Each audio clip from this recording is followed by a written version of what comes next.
Hello friends, तो movie के start में हमें एक बच्चे को दिखाया जाता है जिसे चेक किया जा रहा था कि कहीं वो कमजोर या पाइज तो नहीं, क्योंकि स्पार्टा में ऐसा होने पर ऐसे बच्चे को मार दिया जाता है। लेकिन वो बच्चा बिल्कुल ठीक था। जैसे ही वो 7 साल का होता है तो उसकी फाइटर बनने की ट्रेनिंग स्टार्ट हो जाती है और उसे अपने घर से दूर जाना पड़ता है। स्पार्टा में एक चीज सिखाई जाती है कि अपने वतन के लिए जान देना फख्र की बात है। काफी मुश्किल ट्रेनिंग के बाद उसे एक खौफनाक जगह पर भेजा जाता है और उस सर्दी में उसका सामना एक खतरनाक भेड़िए से होता है, लेकिन वो उसे मार देता है और जब वो वापस आता है तो उसे स्पार्टा का राजा बना दिया जाता है, जिसका नेम लिनाइडस होता है। 30 साल के बाद लिनाइडस के पास सिपाही आता है जो कि जरकसीस का था। इसके पास बहुत बड़ी फौज थी। लिनाइडस उसे कहता है कि कहो तुम्हारे लिए क्या कर सकता हूँ। वो कहता है कि हमें जमीन और पानी चाहिए। लिनाइडस उसे कहता है कि तुम फारिस से यहाँ जमीन और पानी के लिए आए हो। वो सिपाही लिनाइडस को जरकसीस के सामने झुकने के लिए कहता है, लेकिन लिनाइडस इनकार कर देता है। वो सिपाही अपने साथ बहुत सारे बादशाहों का सर लाया था ताकि उसे लिनाइडस को डरा सके और इसके साथ ही वो रानी को भी बुरा भला कहता है, जिसकी वजह से लिनाइडस उसे मार देता है। अब क्योंकि लिनाइडस को पता है कि फारस की बहुत बड़ी फौज उन पर हमला करना चाहती है और वो सबसे पहले स्पार्टा पर हमला करेंगे, इसलिए लिनाइडस उन पर पहले हमला करना चाहता है। लेकिन ये फैसला लिनाइडस नहीं कर सकता, हालांकि वो राजा है, क्योंकि स्पार्टा के कुछ रिवाज हैं कि अगर उसे जंग करनी है तो उसे ओरिकल्स के पास जाना होगा और अगर ओरिकल्स बोलेंगे कि स्पार्टा को जंग करनी चाहिए तभी वो जंग कर सकता है। ओरिकल्स ऐसी लड़कियां होती हैं जो गॉड के पैगाम लोगों तक पहुंचाती हैं। स्पार्टा में कुछ जादूगर हैं जो ओरिकल्स को अपने कब्जे में रखते हैं, यानी स्पार्टा की जवान लड़कियों को अपने पास रखते हैं और गॉड के पैगाम लोगों तक पहुंचाते हैं। अब लिनाइडस उनके पास आता है और सारा मामला बताता है। वो बताता है कि फारिस की एक बहुत बड़ी फौज हम पर हमला करने वाली है। अगर हम उन्हें पहाड़ी के पास रोक लें तो हम उन्हें हरा सकते हैं। वो लोग बोलते हैं कि ये बताओ के चढ़ावे में क्या लाए हो। लिनाइडस उन्हें सोना देता है। वो बोलते हैं कि ये अगस्त है और कार्निया का त्यौहार आ रहा है और स्पार्टा कार्निया के त्यौहार के दौरान कोई जंग नहीं करते। इस बात से लिनाइडस को बहुत गुस्सा आता है और वो बोलता है कि स्पार्टा का हर एक जवान लड़ते लड़ते मर जाएगा और स्पार्टा के बच्चों को और औरतों को गुलाम बना लिया जाएगा। वो बोलता है कि इसका फैसला ओरिकल्स करेंगे। वहाँ एक जवान लड़की होती है जिसके जरिए वो गॉड के पैगाम लिनाइडस को बताते हैं कि अगर स्पार्टा जंग में आएगा तो पूरा स्पार्टा खत्म हो जाएगा और यूनान भी खत्म हो जाएगा। वो कहते हैं कि हमें कार्निया का जश्न मनाना चाहिए। अब स्पार्टा जंग में नहीं जाएंगे। इसके बाद से लिनाइडस बहुत उदास हो जाता है और वो वहाँ से चला जाता है। लेकिन ये सारे जादूगर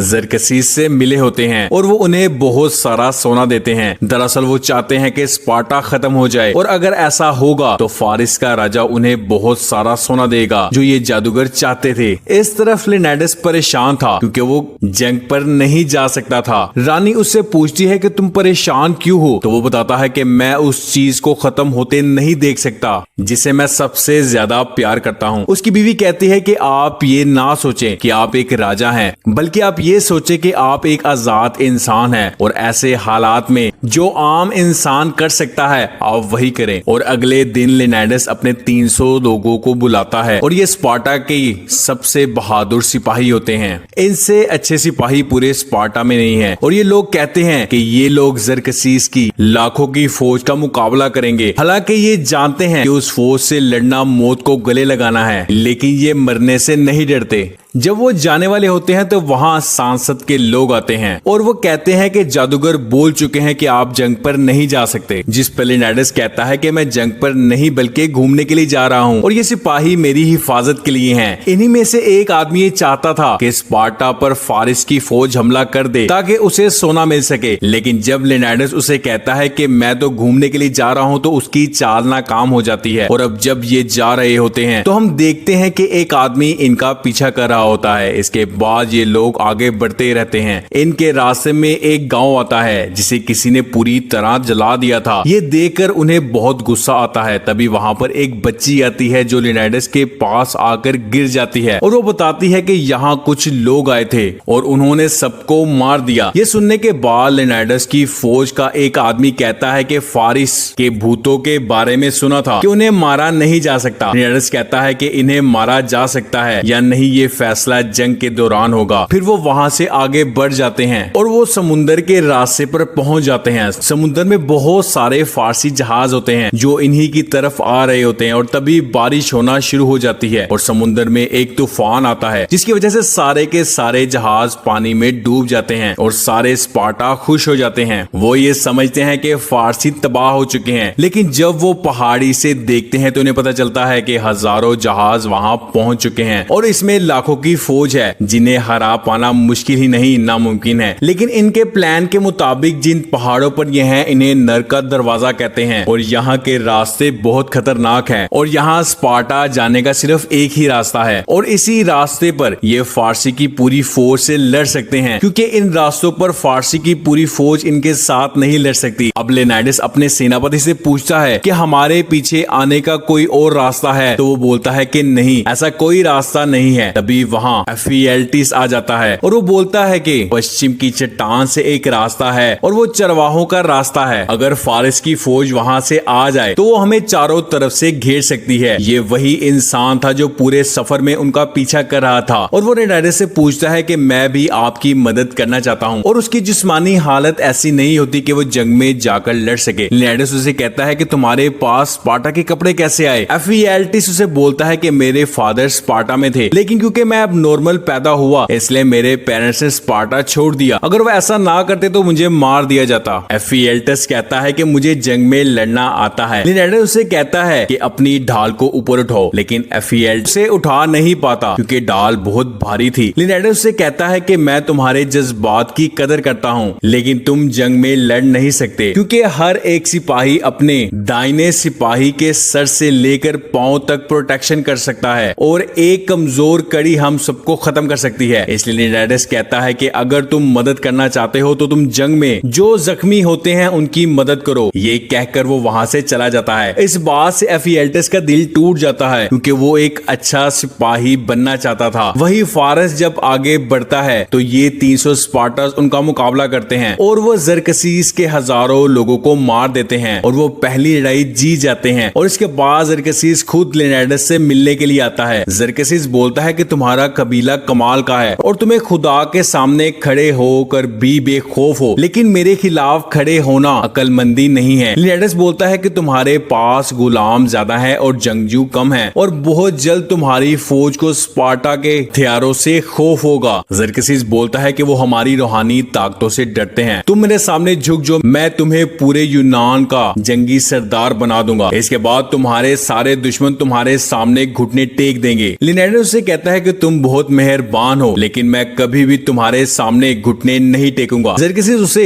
डराने की भी कोशिश करता है, लेकिन वो बिल्कुल भी नहीं डरता और वो वहां से चला जाता है। इसके बाद जरकसीस अपनी सबसे पावरफुल फौज को भेजता है और ये इंसान नहीं होते, लेकिन ये 300 स्पार्टा इन सबका मुकाबला करते हैं। जरकसीस की फौज में एक दरिंदा भी होता है जो कि बहुत ज्यादा ताकतवर होता है, लेकिन लेनाइडस उसे मार देता है और तभी आर्केडियंस भी स्पार्टा का इस जंग में साथ देते हैं और इसी के साथ बाकी सबको भी 300 स्पार्टा मौत के मुंह में डाल देते हैं। इस फाइट के बाद लेनाइडस को भी जरकसीस की फौज से जीतने की उम्मीद दिखने लगती है और अगली सुबह जरकसीस अपनी बहुत बड़ी फौज के साथ जादूगरों को भी भेजता है, लेकिन उस छोटे रास्तों पर जरकसीस की बड़ी फौज भी कुछ नहीं कर पाती और यहाँ वो जरकसीस की पूरी फौज और उसके जानवर को भी मार देते हैं। और इस फाइट के बाद जरकसीस भी गुस्से में आ जाता है क्योंकि वो एक छोटी सी स्पार्टा की फौज को हरा नहीं पा रहा था, लेकिन इस जंग में स्पार्टा के सेनापति के बेटे की मौत हो जाती है। दूसरी तरफ एफिएल्टिस जरकसीस के पास आता है। जरकसीस उसे कहता है कि तुम्हारा खुदा बेरहम है जिसे तुम्हें इस तरह का बनाया और उससे बेरहम स्पार्टा है जिन्होंने तुम्हें फौज में शामिल नहीं किया, लेकिन तुम मुझसे जो मांगोगे मैं तुम्हें दूंगा, लेकिन मुझे वो रास्ता बता दो जिसे हम इन स्पार्टन्स को घेर लें। और एफिएल्टिस उसकी बात मान जाता है। वो कहता है कि मुझे रास्ता पता है और इसके बाद मुझे सब कुछ चाहिए। दूसरी तरफ स्पार्टन्स की रानी की एक कोशिश होती है कि किसी तरह स्पार्टन्स की फौज को लेनाइडस के पास पहुंचाया जाए, लेकिन संसद को मनाना कोई आसान काम नहीं था। इनमें एक संसद थ्रोन था जो कि चाहता था कि फारिस की फौज इन पर हमला करे। रात में रानी थ्रोन को अपने पास बुलाती है। वो उसे कहती है कि मुझे तुम्हारी जरूरत है। संसद में अगर तुम अपना वोट दोगे तो मैं 300 स्पार्टास के लिए मदद भेज सकूंगी। वो कहता है कि मैं उनकी मदद क्यों करूं, इससे मुझे क्या फायदा होगा। रानी कहती है कि तुम्हें क्या चाहिए। दरअसल रानी पर उसकी गंदी नजर होती है और वो कहता है कि तुम्हें पता है कि मुझे क्या चाहिए। अगर तुम लेनिडास और बाकी स्पार्टन्स की मदद चाहती हो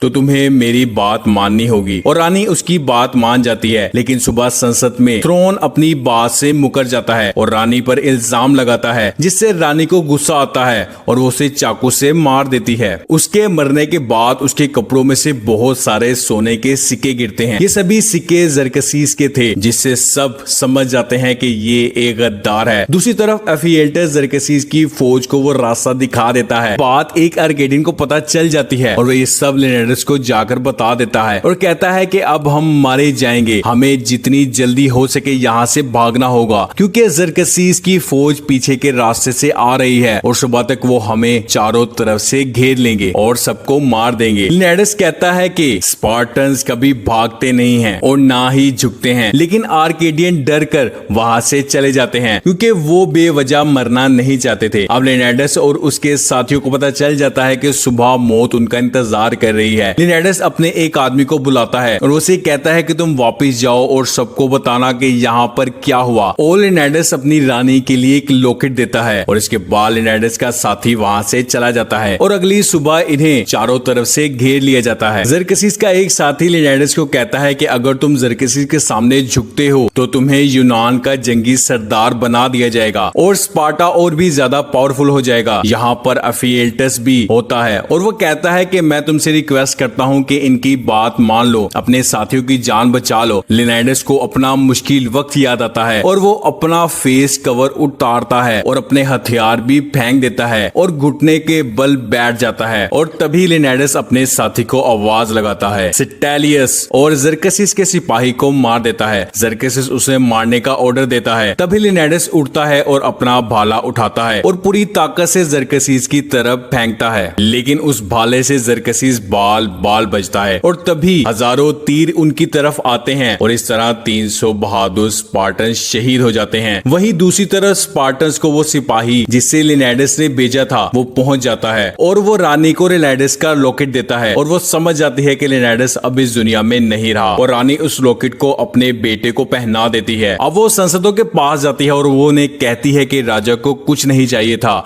बस उनकी ये ख्वाहिश थी कि हमें याद रखा जाए। अब हमें स्पार्टन्स की 30,000 की फौज को दिखाया जाता है जो कि जरकसीस की खतरनाक फौज की तरफ बढ़ना शुरू कर देते हैं और इसी के साथ इस मूवी का पार्ट 1 खत्म हो जाता है।